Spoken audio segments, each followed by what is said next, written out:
Hello everyone, I Pankaj Katiyar. Today I discuss the important topic of interpretation of statutes. इसमें हम लोग आज discuss करेंगे mischief rule, जिसको हैडन रूल भी बोलते हैं। चूंकि mischief rule first time Heydon case में इंट्रोड्यूस किया गया था, इसलिए इसको हैडन रूल भी बोलते हैं। मिसचीफ रूल का हिंदी में मीनिंग होता है रिस्ट का नियम। मिसचीफ को बोलते हैं रिस्ट। रिस्ट मतलब कोई त्रुटि या कोई गलती, कोई डिफेक्ट। तो हैडन रूल में बेसिकली 4 पॉइंट बताए गए थे, जिनके ग्राउंड पे जो है हमारा मिसचीफ रूल अप्लाई होगा प्रैक्टिकली। तो इसमें जो पहला ग्राउंड है वो है what was the common law before making of act. Means किसी संविधि से पूर्व क्या कोई कॉमन लॉ था। अगर कोई स्टेट्यूट या लॉ है तो उसके पूर्व क्या कोई कॉमन लॉ प्रिवेल करता था। Common law means judgement law या कोई कस्टम वगैरह हो सकती हैं। इसका सेकेंड पॉइंट है what was the mischief and defect for which common law did not provide. वे कौन सी त्रुटियां थीं जिनके लिए कॉमन लॉ में कोई प्रावधान नहीं था। वे कौन सी त्रुटियां थीं जिनके लिए कॉमन लॉ में कोई प्रावधान नहीं था। मीन्स कुछ ऐसे डिफेक्ट थे जिनके लिए कॉमन लॉ में कोई प्रोविजन उनको दूर करने के लिए नहीं किया गया था। नेक्स्ट है what is the remedy now provided by the act. अब जो नया कोई स्टेट्यूट आया तो उस स्टेट्यूट के माध्यम से संविधि द्वारा क्या उपचार प्रदान किए गए। कहने का मतलब जो भी डिफेक्ट थे कॉमन लॉ में, अब जब नया स्टेट्यूट लाया गया तो उस स्टेट्यूट के अंतर्गत क्या क्या प्रोविजंस किए गए जिसके थ्रू से जो भी डिफेक्ट थे, जो भी त्रुटियां थी, जो भी मिसचीफ था, उसको रिमूव किया जाए। नेक्स्ट है the true reason of remedy. Means उपचार के वास्तविक कारण। इसके उपचार के क्या वास्तविक कारण थे, किस लिए ये उपचार प्रदान किए गए स्टेट्यूट के द्वारा। ठीक है, तो ये 4 जो पॉइंट हैं, हमें मिसचीफ रूल को लागू करने के लिए पूरा मिसचीफ रूल इसी पे बेस्ड है। अब इनको अच्छे से समझने के लिए हमें बेसिकली क्या समझना होगा, 2 केस लॉ समझने होंगे जिसके थ्रू आप इसको बिल्कुल एकदम से क्लियरली एकदम से आपके दिमाग में बैठ जाएगा। पहला केस लॉ है royal college of nursing versus department of health and security. Royal college of nursing versus department of health and security. ये केस आपका यूनाइटेड किंगडम का है, ब्रिटेन का है। इसको समझने से पहले हमें थोड़ा सा एक बैकग्राउंड समझना पड़ेगा एबॉर्शन के बारे में, क्योंकि ये केस लॉ हमारा बेसिकली एबॉर्शन पे बेस्ड है पूरा। तो आप लोगों को जो लोग जानते हो या ना जानते हो तो जान लीजिए, बेसिकली जो एबॉर्शन होता है वो मेडिकली 2 तरह से होता है। एक को बोलते हैं हार्मोनल एबॉर्शन, एक को बोलते हैं मेडिकल जो सर्जिकल। ठीक है, मीन्स सर्जिकल एबॉर्शन। तो जो सर्जिकल एबॉर्शन होता है इसमें क्या होता है, प्रॉपर सर्जरी के माध्यम से एबॉर्ट किया जाता है फीटस को। और जो हार्मोनल एबॉर्शन होता है इसमें क्या किया जाता है कि कुछ मेडिसिन दी जाती हैं जो कुछ हार्मोन के सीक्रेशन वगैरह को रोक देते हैं, जिससे फीटस क्या होता है, प्रॉपर डेवलप नहीं हो पाता है और उसके बाद उसको वॉश आउट कर दिया जाता है मेडिसिन के थ्रू। तो ये 2 तरह से एबॉर्शन होते हैं। तो इस केस में बेसिकली क्या हुआ था, इस केस के पहले क्या था, एक ओल्ड लॉ था offences against person act 1861। Offences against person act 1861। ये केस, ये जो लॉ था ये प्रोविजन करता था कि एबॉर्शन इज एन ऑफेंस।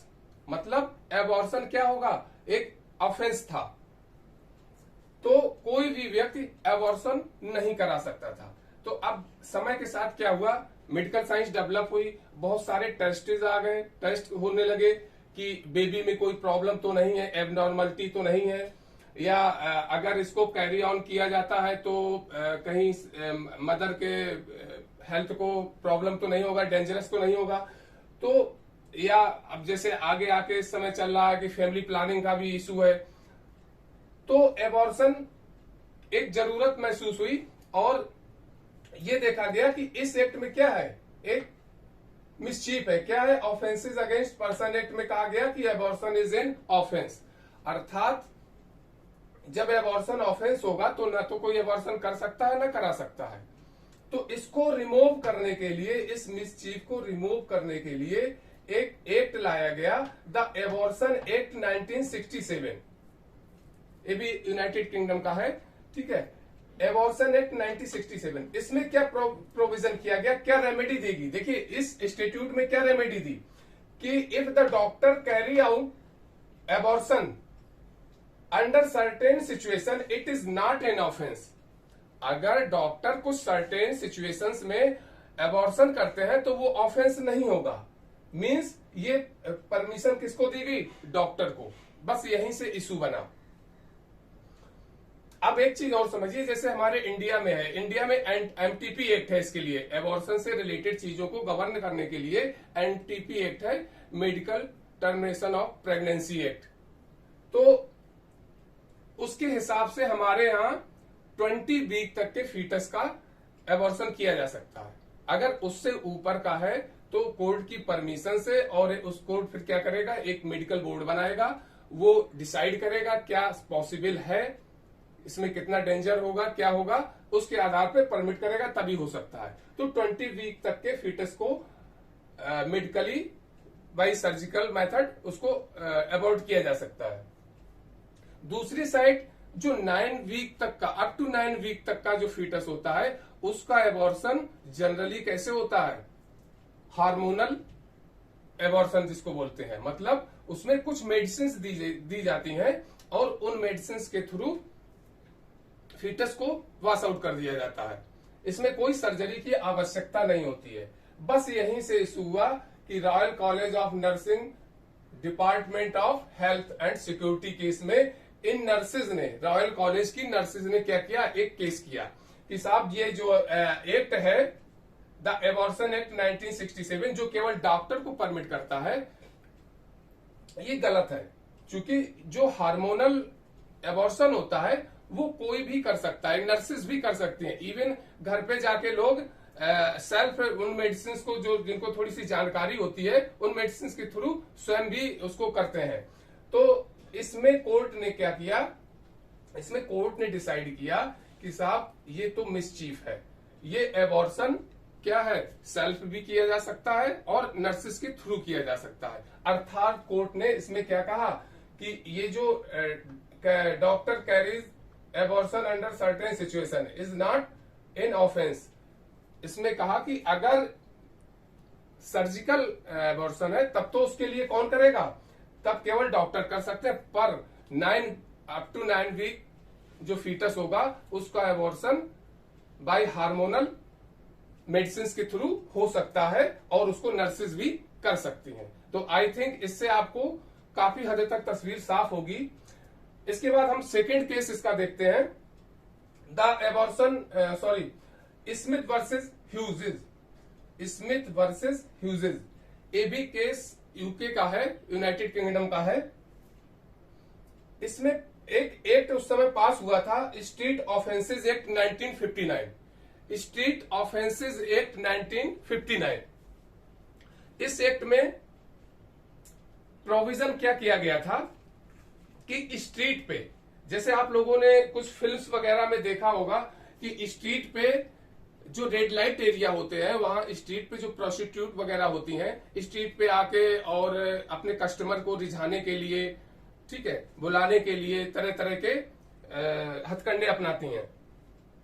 तो इस एक्ट के माध्यम से क्या प्रावधान किया गया था कि इस तरह के किसी भी एक्ट को इनवैलिड बताया गया, लॉ के अगेंस्ट बताया गया कि जो स्ट्रीट पे, ताकि स्ट्रीट को साफ रखा जा सके और वहां से लोग एक प्रॉपरली स्मूथली ढंग से आ जा सके। में क्या हुआ था, इसमें एक प्रोस्टिट्यूट के ऊपर चार्ज लगाया गया कि साहब वो स्ट्रीट पे ये इस एक्ट का वायलेशन कर रही है, अर्थात स्ट्रीट पे अपने कस्टमर को लुभाने का कार्य कर रही है। जबकि इस केस में एक्चुअली में था क्या कि वो जो प्रोस्टिट्यूट थी वो अपनी विंडोज से या अपने बालकनी वगैरह से खड़े होके कस्टमर को अट्रैक्ट करने की कोशिश कर रहे थे। तो जब ये केस कोर्ट में गया तो इसमें बेसिकली देखिए इंटरप्रिटेशन का सवाल क्या था कि क्या उस बालकनी और उनके जो विंडो से वो एक्ट कर रहे थे कस्टमर को अट्रैक्ट करने के लिए, क्या उसको स्ट्रीट में माना जाएगा या नहीं माना जाएगा। अगर हम इसका लिटरल इंटरप्रिटेशन करेंगे तो ये कतई स्ट्रीट में नहीं आएगा। लिटरल इंटरप्रिटेशन में हमें बिल्कुल प्लेन मीनिंग देना होता है, जो उसका शब्दशः अर्थ होता है, ठीक है। लेकिन यहां पे क्या है, अगर हम इसका लिटरल मीनिंग देंगे तब क्या होगा, तब इस एक्ट का जो पर्पज है, जो उद्देश्य है, वो क्या हो जाएगा, फ्रस्ट्रेट हो जाएगा, विफल हो जाएगा। तो कोर्ट ने इसमें हैडन रूल को अप्लाई किया, मिस्चीफ रूल को अप्लाई किया और कहा कि ये जो स्ट्रीट ऑफेंसेज एक्ट 1959 है, इसके अंतर्गत प्रोस्टिट्यूट के द्वारा अपने विंडोज, अपने बालकनी वगैरह में जो खड़े होके कस्टमर को अट्रैक्ट करने का कार्य किया जाता है, वो भी स्ट्रीट के अंतर्गत ही आएगा। इस तरह से इस एक्ट के पर्पस को, उसकी जो स्पिरिट थी एक्ट की, कि वहां पे स्मूथली चीजें रहें, अशोभनीय ना लगे, इसलिए इसका इस तरह से मिस्चीफ रूल के अंतर्गत इसका इंटरप्रिटेशन किया गया। आई थिंक आप लोगों को चीजें समझ में आई होंगी। अगर आपको वीडियो अच्छा लगा हो तो प्लीज शेयर एंड सब्सक्राइब करें।